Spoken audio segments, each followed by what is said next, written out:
Hey guys, Kelade here. So Shadowlands has been out for a few days. Hopefully you guys have been able to play the game and being able to level and get to 60. I had some questions on stream, so I wanted to make sure we get initial questions out of the way. This isn't going to be a guide, but hopefully it'll help you get started on your character. I think one of the most important choices that you're going to make is what covenant, right? So right now there's two covenants that are in contention. There is the Venthyr covenant, which you see I currently have with Condemn, and then there is a Kyrian covenant with Spirit Bastion. Right now, it's not a huge deal. I think I would say which one of those you pick. Though I would say that when you look at DPS performances, if you just do a pure single target fight right for 5 minutes, Venthyr is actually slightly stronger. I think it's like 1.5% right now on my current character. Obviously, that can change when you get more gear, when things happen, right? If you change the length of the fight, and then also if you start adding adds to the fight. The one misconception I do want to note, so right here, right, for my Venthyr DPS, it's 2,763, and then my, don't worry about the top one, my Kyrian one is 2,722, right? So right now my Venthyr is slightly stronger. The one thing I will say is the misconception about Venthyr and Condemn is that, oh, it's only good in single target, that you can't use it well in Mythic Plus and other types of AoE. I think that's actually untrue. I think if you just sim with Condemn on AoE, it's not going to be as strong as it is in actual gameplay.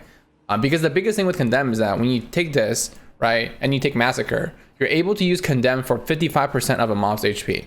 And then when there's a group of mobs, right, that all have different types and different levels of HP, it is actually much easier to constantly be using Condemn in something like a Mythic Plus, for example, right? Or right now for dungeons, right? The most important content you can do this week, that's the hardest, is going to be Mythic 0 dungeons. And moving on to that, like what talents would you do if you're Venthyr, right? So as far as our dungeon is considered, you probably want to go with Fresh Meat. This is actually really, really helpful in a Mythic Plus setting. Every new mob that you switch to and hit Bloodthirst, you're going to get Enraged. So pretty free. Second row, you're probably going to go with Swarm Bolt just to have a little bit more utility. Third is, you're most likely going to go with Massacre if you're a Venthyr for the entire expansion. Maybe there's a place where Frenzy can work out if, I don't know, somehow the mob is like a weird mob that literally cannot be executed because their HP starts at 80 and it ends like before 35. But outside of that, you're probably going to go with Massacre for the entirety. 35, it's not matter as much, but we go Warpaint just so you take less damage. 40 row, right now Cruelty is the strongest because now that we're in the new expansion, we don't have Cold Steel Hot Blood anymore and your Bloodthirst isn't as high of a priority. Row 45, there's a choice here between Dragon Roar and Blaze Storm. Dragon Roar, essentially, if you have Venthyr, what it does is that it allows you to have more time at the beginning of pulls to use Condemns. Whereas if you use Blaze Storm and you pop all your cooldowns, yes, Blaze Storm I think actually does more burst AoE now because they nerfed the like secondary target damage of Dragon Roar very heavily. So I think if you're wanting to still do like large AoE pulls, as a Fury Warrior with Venthyr, you're going to have to take Blaze Storm. And then the last row, it's either going to be Siegebreaker or Anger Management. The reason why Reckless Abandon isn't as strong for Venthyr is that it just doesn't synergize well with Condemn. Because when you use Condemn, and let's say you open up on a boss, because of the fact that you can actually hit this ability, you're going to spend less time hitting your Bloodthirst and Raging Blow, which is one of the things that the Reckless Abandon buffs, right? So if you're spending less time doing those abilities, it kind of devalues his talent. In which case, you're really going to go Anger Management and Siegebreaker. Siegebreaker, I think, probably sims the higher one. Though the only thing right now is because you're doing Mythics, Zeros, and you're doing like Normals and Heroics, the mobs still die relatively quick. And if you put Siegebreaker on them, they're probably going to be dead before you get the full value of it. So I would actually just even go with Anger Management for now. So this is what I currently do for like my Mythic dungeons. This is the talent that I would use. And then of course for a single target, and then you would just switch Sudden Death for Fresh Meat. And then you can also pick Siegebreaker here for and Dragon Roar. This is what like your initial like setup would look like for raiding, for example. But you're not going to need this for a couple of weeks. Another question that I have gotten is add-ons. So I've been using WildUp.io. It's actually pretty good, especially if you use LVI, because with the old add-ons and the old tools for downloading add-ons, it wasn't easy to download LVI, but with this add-on, you can actually do LVI along with all of your current add-ons. Now, this isn't like fully supported by, I think, the main one. So just discretion that this is kind of made by a third party. All right. And here is some questions I think people had about Single-Minded Fury and Titan's Grip.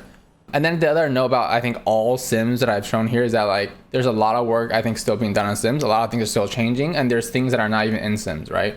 Like I don't even think all the trinkets are in sims. So if there's like trinket sims, unless the person's like manually checking to make sure that's all done, and even then I don't think it's going to be correct. So just a heads up on like things that are simmed here and then things that are also simmed elsewhere. All right, so back to Titan's Grip. I am using the vent here because that's what I'm using right now. And what I did is I took the two-handers from Mists, because there's a two-hander there and a one-hander there, so those weapons. And I think the other one was Necrotic Wake was the other weapons. The reason I picked these four weapons is that both of them, or all four of them, have haste as the dominant stat for the majority of it, and then there's versatility on top of it. I couldn't find like a haste mastery weapon, but haste verse, these four weapons are probably going to be the best weapons from dungeons at the moment. So through all four weapons in there, right, the Titan's Grip combo was the highest right here at 2,800. And then I think Single-Minded Fury, it was a little bit below it. Let's see, where does the first one appear? The first one appears here, 2810. So that's around a 2% increase in damage if you're using Titan's Grip over Single-Minded Fury. Now, with that being said, this assumes that you're able to just, boom, right, get two weapons of either the 184 two-handers or 184 one-handers. Now, the thing is, you're not going to be there, right? Unless you're lucky. Or if you have a lot of gold and you're buying the 190 BOEs, sure, you can get there. But realistically, if you're just like gearing up, for example, like this is where my character is currently at after doing all of this week's mythic zeros, right? I only got one 184 weapon and it was a one-hander. So that just means, at least for this week, I'm playing with Single-Minded Fury, right? So if you look me on the armory, like, you know, why are you telling us Titan's Grip is slightly stronger? Realistically, even though something is stronger, you're still going to use what you currently have, right? Like, there's no way you're going to have every single piece of gear on the first week. Second week, maybe, if you guys have good trading and some good RNG. So that's kind of where we line up there. And then to get into also the point of gearing, as far as for stats, one of the things that I think for this expansion is interesting is that primary stats are still very, very strong.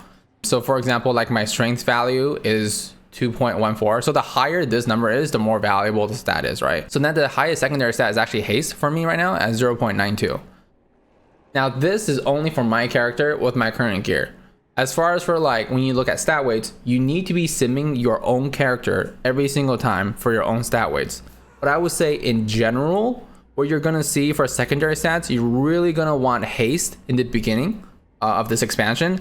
And then as a secondary to that, mastery is probably gonna be the next best. And then kind of crit and verse are kind of following up below it. Now, granted, I still do have like a little bit of gear that's not fully like upgraded yet to this current expansion. Like I still have my right shoulders that doesn't have secondary stats on it, right? I still have this trinket from old, this other trinket that's from leveling, and then I think I have like a pretty shitty bracers and gloves. So there's still things that can change, but I would say when you generally look at your character and when you're sim, those are trends that you're gonna see. But definitely sim your character, and definitely don't just blindly believe people when they're like, oh, hit this X amount of haste. They're most likely wrong and they're just completely BSing. So don't listen to them, just sim your own character. That's 100% the best way to do it. The other important thing for this week and also the first couple weeks in general is to save your resources, right? So let's say you pick Venthyr and it turns out either balancing happens or we see more things come out, whether with trinkets or with weapons in a raid, whatever, that's like, oh, carrying is actually better in all these situations. What the biggest important thing that you need to know is that you want to make sure that you don't just like waste resources for no reason, right? One of the things is legendaries. So in this first week, when you do the different things in Torghast, I think there's 2 different halls you can go into, and each hall has 3 layers. Once you do like essentially quote unquote like all 6 of those, you should be able to get 810 soul ashes. This includes, I think it's like the 200 or 250 that you get from doing a quest. So this should be the amount of soul ash you have this week, which means next week you can actually craft your first legendary. Now, I think for a lot of people, they're not actually going to craft their first legendary right away, or at least like mythic raiders. They're not going to craft, and they're going to kind of wait based on what's strongest for them. I will say, however, if you're very, very committed to playing Fury, the Deathmaker one, the one that makes it so you randomly proc Siegebreaker from rampages, that one is probably going to be the best because it's the best in single target and it's the best in AoE. But granted, if you are not sure which spec you're going to play, you probably don't want to craft the legendary yet, right? in case you want to switch from inferior to arms or vice versa. You probably don't want to craft legendary until you're fully committed when the raid comes out. So that's the thing, like this resources, you can keep collecting it, and you want to make sure you hit your weekly cap every single week. The first week is 810, and then you just want to be saving it until you want to really commit. The other thing that you want to save is here in the Forge of Bonds, right? These Conduit Energies, just the switching. It shouldn't be a big deal. I mean, I don't think you're going to be running out of Conduit Energy. Definitely not the first week. This should always be full because every time you have a Conduit here and you load it in, it's going to give you another Conduit Energy. And of course, you also get a new Conduit Energy. I think it's one every 24 hours. So there's also that. So don't worry about, you don't have to worry about Conduit Energy this week, but do start thinking about it as you get closer to the raid, that you want to go into like Heroic Week and Mythic Week with 10 out of 10 of these things, right? Just in case you have to change some things up. And then, yes, potentially is the Ashen Juggernaut potentially better than the Heron Punishment? It can be, yeah. Just for this first week, it doesn't really matter as much because you're not going to use the Juggernaut that much at all in clearing dungeons. So you might as well just do something like Heron Punishment, which increases your overall dungeon damage because you can just switch it out for one and you'll get a recharge of 1 day anyways, right? So yeah, those are kind of the common questions people have asked me. So far in the expansion, I think it's been great if you've been to the login. Obviously there's login issues for people right now about, if you're on some of the higher population servers, literally can't play the game. The queue is like 3+ hours every single day. And as far as for Torghast, I'm so glad that they made the Torghast thing easier because on the beta, when you go into the Torghast, I don't know if I can actually see the Torghast here. If I can actually click on this, I can't see it. But within the Torghast, there is like all these, I think there's like 9 different like hallways you can go into, I think. During the beta, you basically had to like quest into every single one. And I think I did at least 6. That doesn't seem to be the case anymore. I think they only made you do 1 for questing, which is much easier. So be glad that they made that because the Torghast grind initially in the beta was way worse for that first week. But outside of that, it seems pretty good. Like once you just cap out the things that I just mentioned about Soul Ash, and you also want to make sure your main quest is to this point where you need to earn 5 renown, which you cannot do this week. So this is where you should be stopping. And then you want to make sure that your thingy here is at renown 3, right? So this week you should be ending with renown 3. When you talk to this keeper renown guy, right, it should be showing 3 here. So that's where you should be at for this week. But hopefully that answers some initial questions, help you get started. Of course, we'll have more in-depth guides, especially for like gear guide or the fearware guide in general. As we get more into the expansion, there's really no point in doing the gear guide right now because some of the trinkets don't even work. So when you sim them, nothing's gonna happen and you can't get the trinkets anyways. So yeah, hopefully this video is helpful for you guys. And as always, thanks for checking out the video, guys. Feel free to subscribe to see more. See ya.